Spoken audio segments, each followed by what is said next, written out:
cho cô chỉ có em vì tôi em.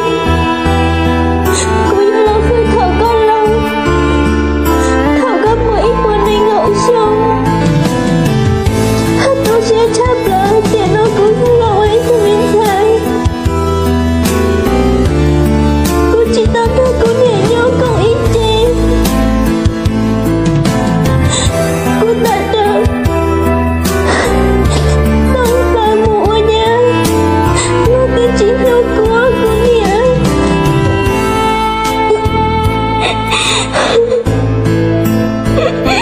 Cô lại bỏ đi cha luôn.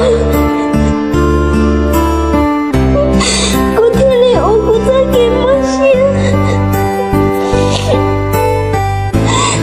Bảo đi đâu chỉ khi lấy thức bao. Cô nhẹ nâng bảo đi cha luôn. Cô hãy tin là nó cô sẽ tự chính một anh chị ở cô nhẹ. Để anh chị hơn cô lớn xíu. Rồi khi thế ngã tao tới phê nhưng là ôi mình thấy. Rồi chỉ tao cô nhẹ mỗi ý xí này. Rồi chỉ tao cô nhẹ nhau. Để đó cô nhẹ yêu cô ý sao. Cô nhẹ yêu ý cô trai nhà đâu cô. Rồi đâu cô luôn đi buồn tao. Cô yêu muốn tao đi tới nhau cô nhẹ.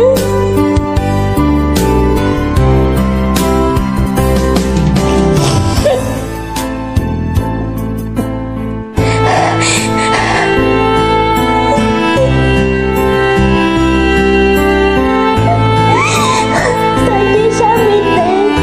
Một đêm là một cho lần đâu cả từng khi. Nghe sự cho cô nhẹ. Theo cô tình cảm nhất định sẽ nhau này. Chỉ muốn lên thức lâu. Cô theo giá trị của ta kể tôi sẽ lên nó. Một giờ thọ tư cô nhẹ. Thọ hát thế ta sẽ cho lên. Giờ lên tôi chẳng muốn niệm một gì. Lo yêu niệm yêu gì. Theo hãy một trái nhà này mua. Ta kể mua nhớ chỉ yêu gì. Giờ một đời ý đi rồi chứ.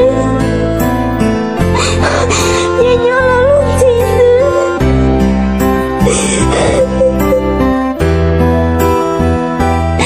Để chỉ một đời luôn nín hết chứ. Rồi nhà lấy tôi tay. Em luôn muốn tôi chỉ tôi xưa. Nhớ là luôn mẹ.